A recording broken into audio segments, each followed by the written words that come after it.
Nais ihandog ng GTech Online TV ang mga aralin sa Filipino na ikawalong baitang ay ikaapat na markahan. Ang layon ng araling ito ay makilala ang may akda ng obra maestrang Florante at Laura. Tara, simulan natin!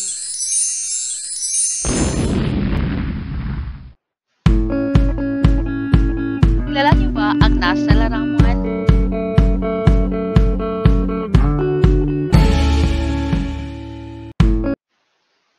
Tama, siya si Kiko, ang sumulat ng obra maestrang Florante at Laura.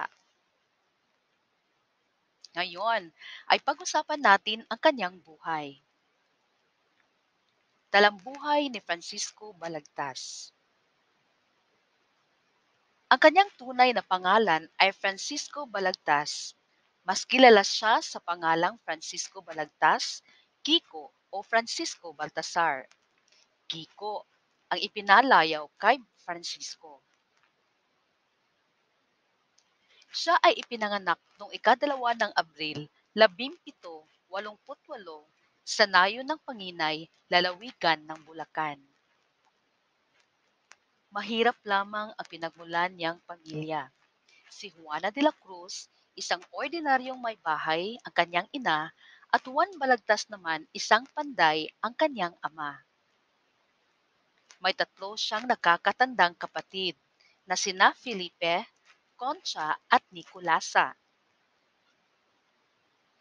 Hindi naging sagabal kay Balagtas ang karalitaan upang magtagumpay. Naniwala siyang kung gugustuhin ang anumang bagay ay matutupad. Gustong-gusto niyang malinang ang kanyang isipan, kung kaya't noong taong 1779, kahit masakit sa kaloobang, iwan ang Bulacan ay nagpunta siya sa Maynila upang makapag-aral. Sa murang kulang na 11 taon, ay pumasok siyang katulong sa isang nakaririwasang malayong kamag-anak na nagngangalang Trinidad sa Tondo. Trabaho rito, lampaso dyan, dilig ng halaman at linis ng kanal. Kapalit ng kanyang paninilbihan kay Doña Trinidad ay ang pagpapaaral nito sa kanya. Pinag-aral siya sa Kolehiyo de San Jose at dito ay nakapagtapos siya ng gramatika Kastiliana, gramatika Latina, geografiya at fisika at doktrina Kristiyana. Ang mga nabanggit ay mga karunungang kinakailangan niyang malaman upang makapag-aral siya ng Kanunes, ang batas pananampalataya. Bukod dito, mapalad siyang makapag-aral sa isa pang paaralan, ang San Juan de Letran. Natapos niya ang Humanidades, Teolohiya at Pilosopiya.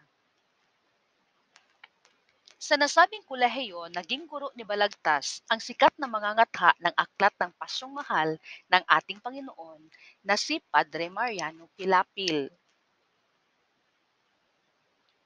Sa paaralan, kinakitaan si Balagtas ng kahusayan sa pagtula. Marami-rami siyang kakilalang nagpagawa sa kanya ng mga berso at tula tungkol sa binyagan, kasalan at iba pang okasyong sosyal. Ang angking talino niya sa pagbigkas ng tula ang dahilan kung bakit maraming kababaihan ang humangat sa kanya. Isang dilag na nagangalang Magdalena Ana Ramos ang unang bumihag sa kanyang puso. Sinikap niyang handugan ang dalaga ng isang tula para sa kaarawan nito, ngunit sa kasamaang palad ay hindi siya tinulungan ng isa pang makatang tumutulong sa pag-ayos ng mga tula. Noong panahong iyon ay may isang taga-ayos ng tula, si Jose de la Cruz, na lalong kilala sa tawag na Joseng Sisiw, sapagkat kung walang dalang sisiw ay hindi niya inaayos at pinag-uukulan ng pansin ang tulang ipinaayos ng sinuman.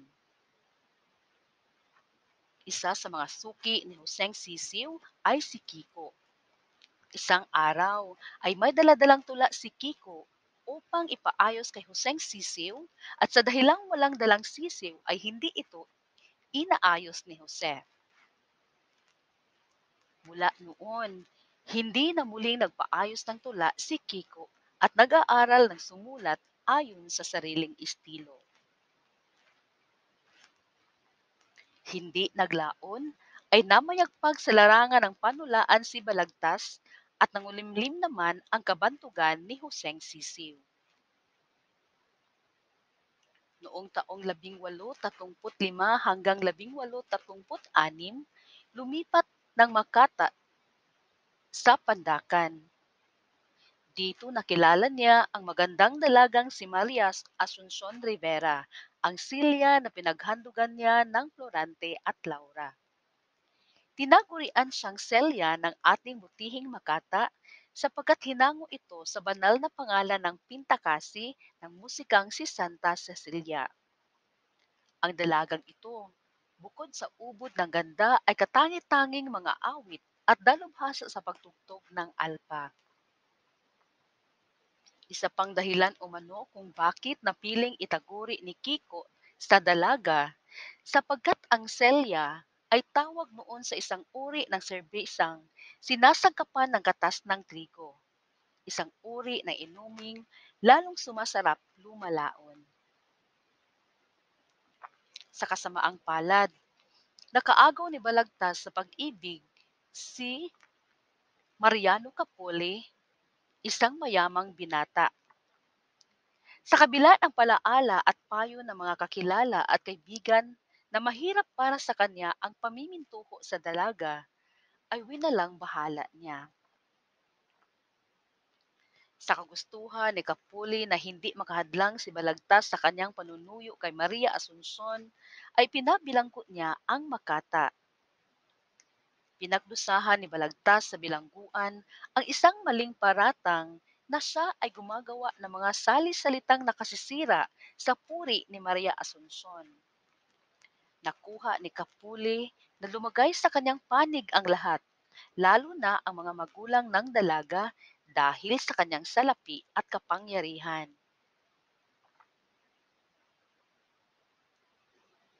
Pinaniniwalaang dahil sa kabiguang ito ay nasulat niya sa loob ng bilangguan ang obrang Florante at Laura.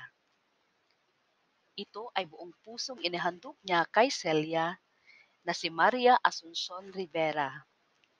Bagamat may ilang nagsabing tinapos niya ang obra sa Udyong Bataan.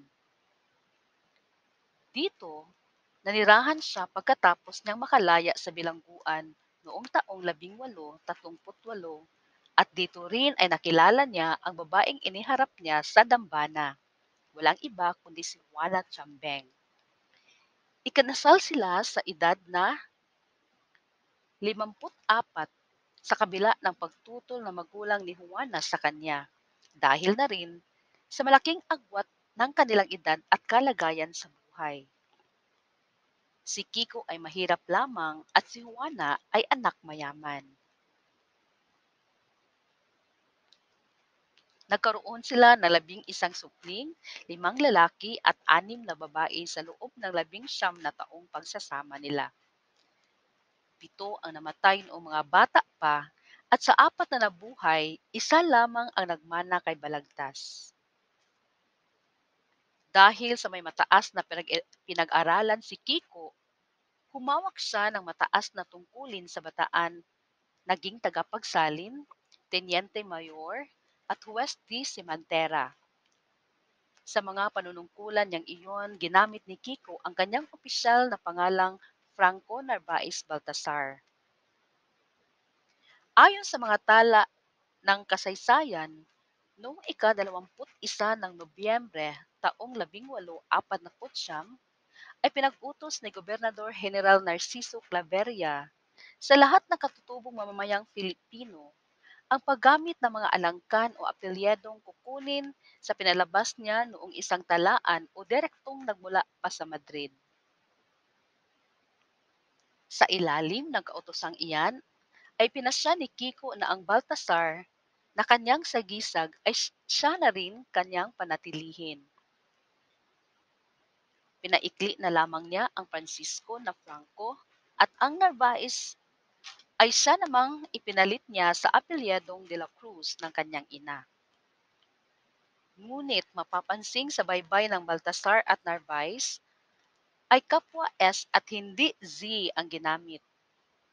Gayunman, sa edisyon ng Florante at Laura noong taong 1870, patay na si Balagtas noong pinangangahasan ng namamatnugot sa paglilimbag ang pagtuwid sa baybay at pagkakasulat na mula noon ng Baltasar na Z at hindi S ang makikita. Ngunit, sadyang mapagbiro ang tadhana. Sa lalawigan din ng Bataan, muling nabilanggo si Balagtas dahil sa paratang na pinutulan niya ang buhok ng isang babaeng utusan ng mayamang Alferez Lucas. Bagamat lumaban sa kaso, naubos ang kanyang yaman sa pag-aapila.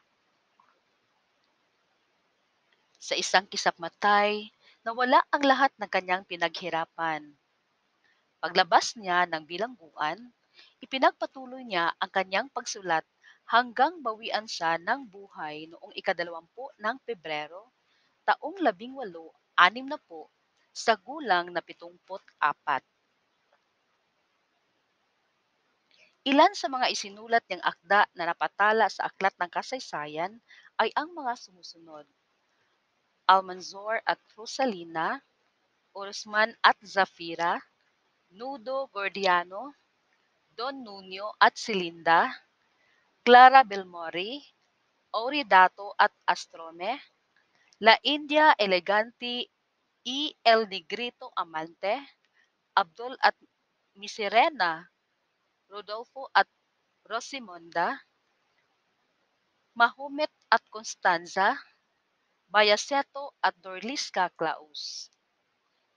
Sinasabing nakapagdidikta si Balagtas ng 4 na orihinal na komedya o muro-muro sa isang harapan. Sa Bataan, natupok ng apoy ang marami niyang akda.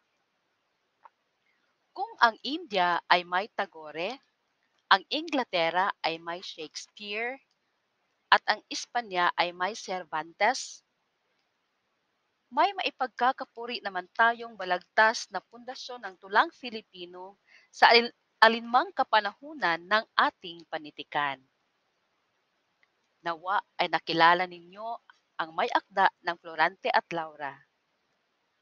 Hanggang sa sunod, maraming salamat!